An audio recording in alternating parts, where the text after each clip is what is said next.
Welcome back to my channel self study. आज हम बात करेंगे कोठारी कमीशन के बारे में। कोठारी कमीशन क्यों आया था, उसकी रिकमेंडेशन क्या थी, उसका पर्पस क्या था एंड कौन लेकर आया था कोठारी कमीशन को। आइए स्टार्ट करते हैं video.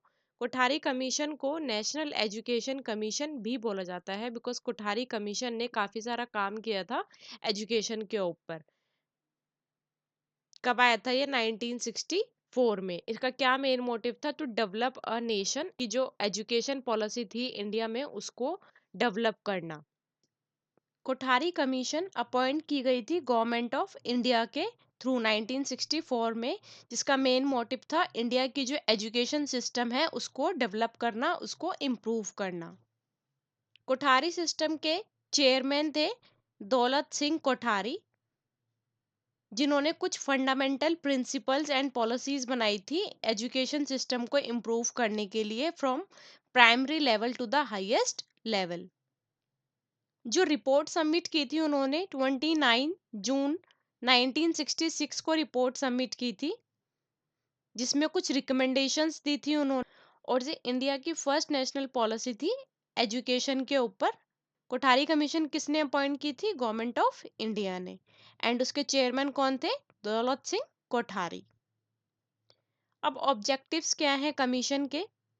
Provide guidelines and policies for the development of education of India. उन्होंने कुछ गाइडलाइंस प्रोवाइड करवाई थी एंड पॉलिसीज प्रोवाइड करवाई थी जिससे इंडिया अच्छे से डेवलप हो पाए। एक एजुकेशन का सिस्टम उन्होंने पैटर्न बनाया था जिसको सभी को फॉलो करना था। And examine all the aspects of education sector. उन्होंने सभी एजुकेशन सेक्टर को ऊपर रिसर्च की थी from primary to highest, and उसी के अकॉर्डिंग उन्होंने पॉलिसीज सेट की थी। Relate education to needs, aspirations and lives of the people.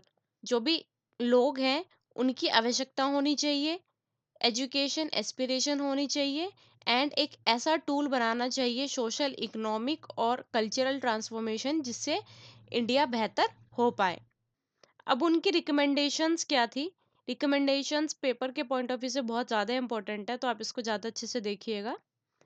First है इम्प्रूविंग टीचिंग क्वालिटी, टीचिंग की क्वालिटी इम्प्रूव करना। सेकंड है increasing access to education, education बच्चों को इजीली पहुंचाना। And strengthening teacher training, teacher को ट्रेनिंग प्रोवाइड करवाना ताकि वो अच्छे से स्टूडेंट्स को एजुकेट कर पाए। And improving curriculum and text book, जो भी टेक्स्ट बुक है जिसके थ्रू बच्चे पढ़ रहे हैं उनको जो भी अच्छे से लिखते हैं उनका बिल्कुल प्रॉपर वे में होना चाहिए। Increasing the number of school days in a year, बच्चे स्कूल ज़्यादा जाएं। And make use of vacation time for enriching, for enriching experiencing, जो बच्चों की वेकेशन का टाइम हो उसको वो यूटिलाइज करें उनको एक्स्ट्रा कैरिकुलम एक्टिविटीज में। एंड इंट्रोड्यूसिंग, उन्होंने 3 लैंग्वेज फॉर्मूला इंट्रोड्यूस किया था कोठारी कमीशन ने। First English, second Hindi and third कोई भी रीजनल लैंग्वेज। रिवाइज पे scales for teaching and non teaching administrative staff, जो भी टीचर हैं उनको उनकी पे स्केल सही होनी चाहिए। And rising the status of teacher, teacher का स्टेटस सही होना चाहिए।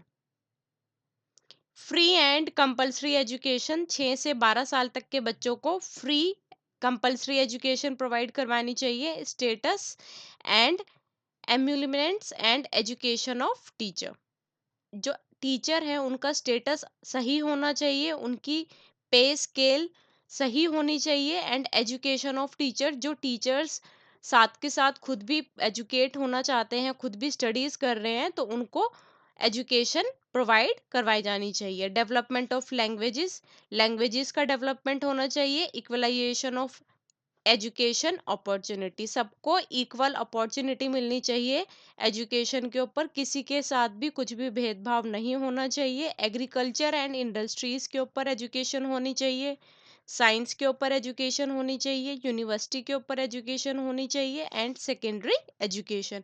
कुछ लोग जॉब के साथ एजुकेशन पढ़ना चाहते हैं तो उसके साथ भी पार्ट टाइम एजुकेशन होनी चाहिए कॉरस्पॉन्डेंस कोर्सेज के साथ साथ। Spread of literacy and adult education, ज़्यादा से ज़्यादा लोगों को लिटरेट करें एंड अडल्ट एजुकेशन को भी प्रमोट करें। गेम्स और स्पोर्ट्स की भी बात की थी उन्होंने कोठारी कमीशन में। अब पर्पस क्या था, बेसिकली रिकमेंडेशंस देख ली। To examine all the education sector and develop a general pattern for education. उनका पर्पस था एजुकेशन सेक्टर को सुधार लाना, एजुकेशन सेक्टर को प्रमोट करना, एक जनरल एजुकेशन पैटर्न बनाना जिसको सबको फॉलो करना था, जिससे इंडिया में एजुकेशन इम्प्रूव हो पाए। कौन कौन मेंबर्स थे कोठारी कमीशन के? JP Naik and some foreign experts from England, America, Russia and Japan, ये भी मेंबर्स थे कोठारी कमीशन के। रिपोर्ट सबमिट की थी 29 जून 1966 में। कोठारी कमीशन एक ऐसी फर्स्ट कमीशन थी जिन्होंने इंडिया की एजुकेशन के ऊपर बात की थी, जो 10+2+3 का फॉर्मूला लेकर आए थे इंडिया के अंदर, जो एजुकेशन सिस्टम में एक यूनिफॉर्म पैटर्न उन्होंने बनाया था। 10+2+3 कोठारी कमीशन से आया था। And first language should be mother language and और कोई भी रीजनल लैंग्वेज को उन्होंने प्रमोट किया था। Second language should be English और some other modern Indian language. Regional languages को भी प्रमोट किया था कोठारी कमीशन ने। First language should be mother language, second English और Hindi. If you like this video, kindly subscribe the channel Self Study.